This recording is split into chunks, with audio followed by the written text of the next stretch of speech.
Hello soldiers, आपके लिए फिर से शानदार क्वेश्चन लेकर आए हैं यूनिक कंसेप्ट के साथ।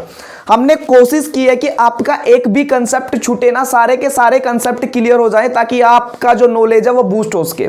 ठीक है, तो हमने सारे के सारे क्वेश्चन कवर कर दिए। आप प्लीज क्या करना है, आपको वीडियो को पॉज करना है और क्वेश्चन को सोल्व करना है और बताइए कमेंट सेक्शन में आंसर कि आपका क्या आंसर आ रहा है। ठीक है, तो हम बिना किसी देरी के आज के शानदार लेक्चर को स्टार्ट करते हैं। देखो जी, तो पहला क्वेश्चन यह है, a car moving with the speed of 50 kilometre per hour can be stopped by applying brakes after at least 6 metre. देखो क्या बोल रहे, कार है भाई, मैंने मान लिया कि कार है ये ए।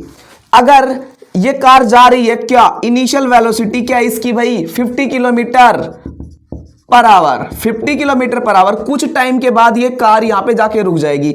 जब इसके ऊपर हमने ब्रेक अप्लाई की तब ये कार इस डिस्टेंस के ऊपर रुक गई। तो इसने बोला है जो ये डिस्टेंस है ना मिनिमम, ये 6 मीटर डिस्टेंस है। ठीक है, चलो हो गई बात।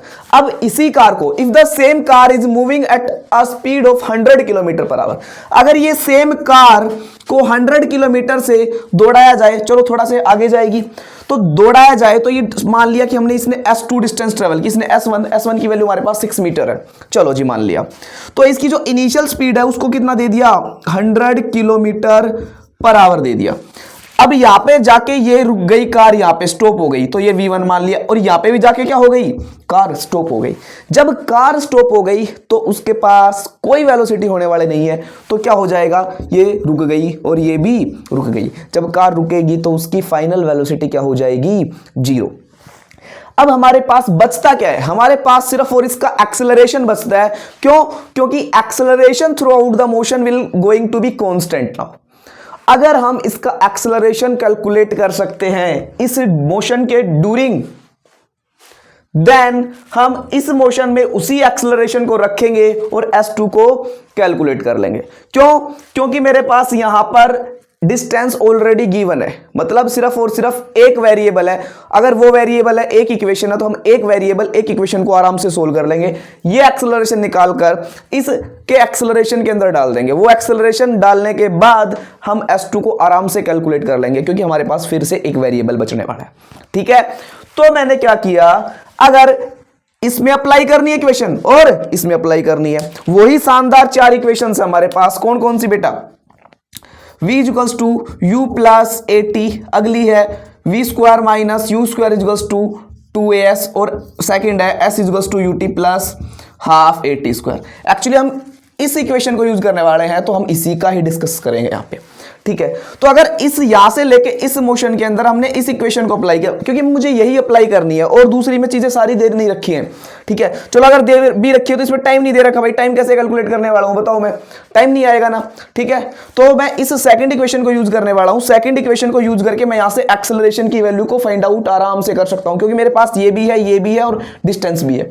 ठीक है, तो मैंने यहां पे अप्लाई किया, तो v1 का square will be equals to u1 का स्क्वायर प्लस 2as1। बेटा अगर मैंने इसको s1 मान लिया है, तो अब मेरी बात सुनो, v1 तो यहाँ पे 0 हो गया, क्योंकि यहां से कार को चली थी और हमने ब्रेक अप्लाई किया और 6 मीटर दूर जाके रुक गई कार, तो v1 तो क्या हो गया, 0 हो गया। u1 का स्क्वायर करना है बेटा, 50 किलोमीटर पर आवर दे रखा है, हमें किसमें चाहिए, मीटर पर सेकंड के अंदर चाहिए। आपको आराम से पता है कि अगर आप किलोमीटर पर आवर को मीटर पर सेकंड में कन्वर्ट करोगे तो 5/18 से मल्टीप्लाई करना पड़ेगा, और बेटा इसका क्या करना पड़ेगा, स्क्वायरिंग करना पड़ेगा। क्यों? क्योंकि u1 का स्क्वायर है प्लस 2 इंटू ए एस, बेटा कितना है, 6 है। अब एक बात सुनो, इसको स्क्वायरिंग किया तो इस तरफ आएगा तो माइनस का आएगा भाई, तो ये आएगा 2500 इंटू 25 अपॉन 18 का स्क्वायर क्या आ जाएगा, 324, और बेटा ये आ जाएगा 12 है ए। अगर ये 12 है भी इस तरफ आ जाए, इसको हटा दो, यहां से नीचे आ जाएगा, तो बेटा इनका मल्टीप्लाई क्या आएगा, 25 को 25 से, 25 का स्क्वायर क्या होता है 625, डबल 0 लगा दो, 324 को 12 से गुणा करेंगे तो बेटा आएगा 3888। अब मेरे पास सुनो, मैंने तो कैलकुलेट कर रखा है, इसलिए मैंने इतना जल्दी सोल्व कर दिया, आपको आराम से कैलकुलेट करना है। बेटा इसको डिवाइड करेंगे तो इसकी वैल्यू आएगी 16.04 के अराउंड आएगी। ठीक है, तो हम क्या करेंगे, इनको हटा देंगे, राउंड ऑफ कर देंगे इसका, तो क्या आएगा -16 मीटर पर सेकंड स्क्वायर। अब ये मेरे पास क्या आया है, ये मेरे पास बॉडी का एक्सेलरेशन आया है। अब इसी एक्सेलरेशन को हम इस इक्वेशन के अंदर दोबारा से अप्लाई करने वाले हैं और पुट कर देंगे। तो देखो मैं इसको रब कर रहा हूं थोड़ा सा, देखो जी, तो यहां से लेकर यहां तक अप्लाई करेंगे और इसकी डिस्टेंस को मैंने s मान रखा है। अगर उसी इक्वेशन को यहां से लेकर यहां पे अप्लाई कर दिया तो बेटा यहां भी फाइनल वेलोसिटी क्या हो जाएगी, 0 आ जाएगी। और देखो जी u1 क्या आएगा, 100 किलोमीटर पर आवर है, तो 100 इंटू 5/18, बेटा ये क्या हो गया, मीटर पर सेकंड के अंदर हमने कन्वर्ट कर दिया। v1 का square is equals to u1 का स्क्वायर प्लस 2as, मैंने ये इक्वेशन अप्लाई की है, नथिंग एल्स, और कुछ भी ज्यादा अप्लाई नहीं किया। इनका बेटा क्या कर दिया हमने, स्क्वायर माइनस माइनस क्यों हो जाएगा बेटा, एक्सेलरेशन हम यहां पे माइनस लेंगे, 2 इंटू 16, बेटा माइनस यहां पे लगा दिया, into s2 is what, we don't have s2। अब कर लो बेटा, ये इस तरफ जाएगा तो माइनस से माइनस कैंसिल, तो मैं इसको इक्वल्स टू रख सकता हूं, ये इस तरफ जाएगा माइनस, माइनस से माइनस कैंसिल, मैं इसको इक्वल्स टू रख देता हूं, ठीक है। इसको करेंगे तो बेटा क्या आएगा, 5 का 2 5 25 आ जाएगा, 100 का 40 और लगा दो, इसके 40 और लगा दो, चलो जी। 18 का क्या होता है बेटा, 324, अभी हमने कैलकुलेट किया था, 324 होता है। ये बेटा हो गया 2 और 16 32 इज इक्वल्स टू बेटा s2। आई होप सो कि आप इसको कैलकुलेट कर सकते हो। वीडियो को पॉज कीजिए और आंसर बताइए, मैं कर रहा हूं डायरेक्ट, ठीक है। देखो मैंने कैलकुलेशन कर रखी है इसकी जो कैलकुलेशन आएगी वो आएगी 10368 अराउंड आएगी, और ये इससे डिवाइड करने के बाद आएगा 24.1 मीटर, तो अराउंड क्या आ गया, लगभग 24 मीटर आ गया मेरा, ठीक है। ऑप्शन देखो, चेक करो, option C is the right answer here, ठीक है। थोड़ा सा ज्यादा कैलकुलेटिव था क्योंकि जो इनकी वैल्यूज थी ना, थोड़ी रैंडम वैल्यूज थी, एग्जैक्ट वैल्यूज नहीं थी, that's why it going to be little bit typical, okay.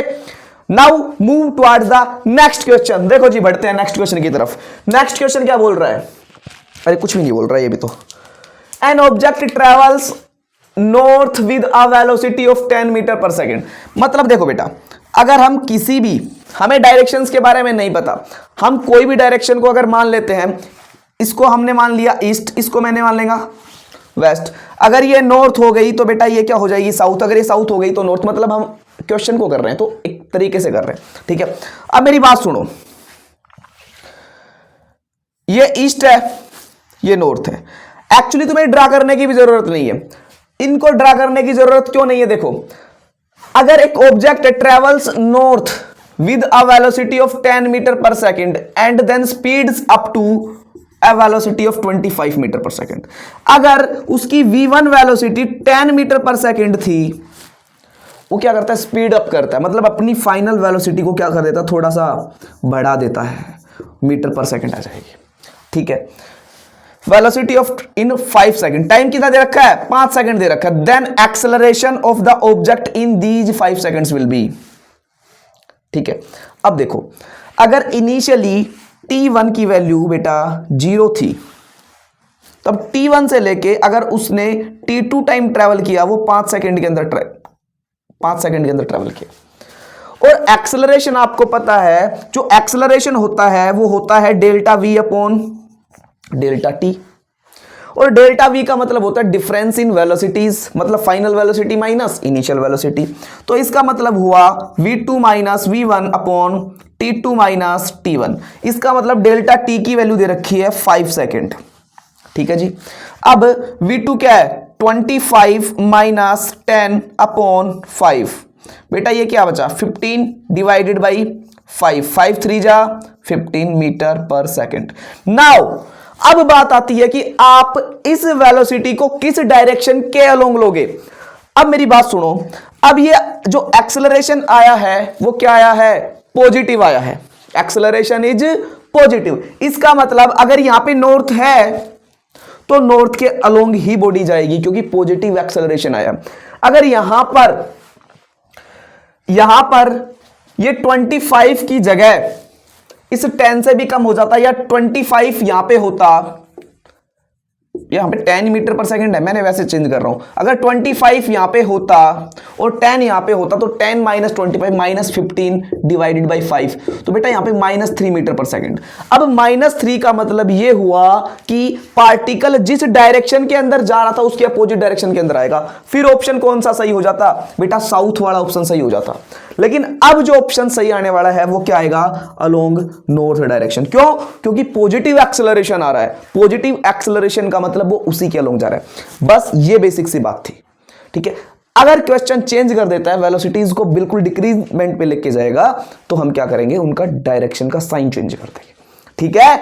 तो ये सारे के सारे जितने भी क्वेश्चन करवा रहे हैं, हम पूरी की पूरी कोशिश कर रहे हैं कि हमने देखो 2 से 3 क्लास एक्स्ट्रा ले ली है, क्योंकि कुछ क्वेश्चन हमें फाइंड आउट हुए तो हमने वो सारे के सारे क्वेश्चन करवा दिए ताकि आपका कोई कंसेप्ट छूटे ना, ठीक है। तो आप प्लीज लेक्चर्स को अच्छे से देखिए, सारी की सारी बुक। बेटा देखो, एक बुक प्लीज सिलेक्ट कर लीजिए। बुक से क्या होगा कि आपको अराउंड ये हो जाएगा कि हमने ये टॉपिक कर लिए, ठीक है। फिर आपके क्वेश्चन नहीं अटकेंगे। थोड़ा अच्छा बुक सोल्व कर लीजिए जो आपको थोड़ा बेटर लग रहा है, आपकी थ्योरी भी क्लियर हो रही है, क्वेश्चंस भी क्लियर हो रहे हैं, न्यूमेरिकल्स भी अच्छे से सोल्व हो रहे हैं, तब जाके सिलेक्शन होगा। आपको सिर्फ कंसिस्टेंसी चाहिए। Consistent work will always in favour of you, ठीक है। तो मिलते हैं नेक्स्ट लेक्चर के अंदर और भी शानदार क्वेश्चंस के अंदर। We will try to find out the more some difficult question, that's why कि आपका जो फिजिक्स का लेवल है वो थोड़ा सा बूस्ट अप हो सके। तो आज के लिए इतना ही काफी है, मिलते हैं नेक्स्ट लेक्चर के अंदर, ठीक है। तो इस आंसर को अच्छे से देख लेना कि क्या आएगा? अलोंग द नॉर्थ आएगा। कौन सा ऑप्शन? ऑप्शन कहां पे है? B option is the right answer, ठीक है। Thank you so much.